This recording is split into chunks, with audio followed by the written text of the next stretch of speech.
Ja, jeg har startet et projekt, hvor jeg i samarbejde med politiet og Teknologisk Institut er i gang med at uddanne 2 hundeførere og en hund.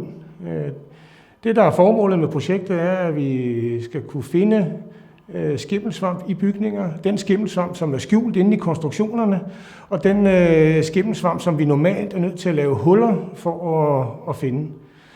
Det, der er det gode her, er, at vi uden at lave de her huller, kan få en indikation på, hvor er det skimmelsvampen er i bygningen.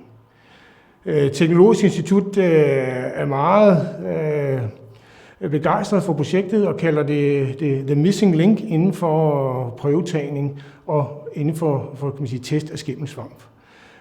Teknologisk Institut de vil hjælpe os med at sikre, at vi får de rigtige typer af skimmelsvamp at træne på. Vi får de typer, der er relateret kun til bygninger, på de bygningsdele, og ikke den skimmelsvamp, som der gror på vores madvarer, fordi den har ingen interesse. Politiet de skal sikre, at de unge mennesker, piloterne, at de kan aflæse det redskab, som hunden er. At de kan aflæse alle de ting, som hunden den gør for at fortælle os, at nu har den færd af skimmelsvampen.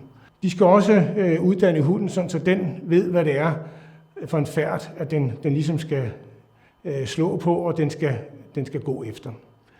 Hvis du derude har et problem med skimmelsvamp inde i din bygning, og ikke ønsker, at den bliver gennemhullet fuldstændig af en tekniker, der kommer ud og skal lave test, så kunne du overveje at bruge os og prøve den her skimmelsvampehund.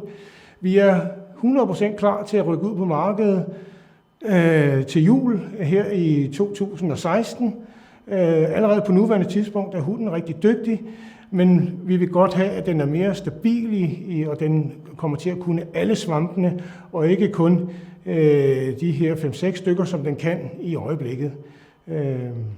Så hvis du har et problem, og du ikke ønsker, at der bliver lavet hul i dit hus, så ring til os, så kommer vi gerne ud.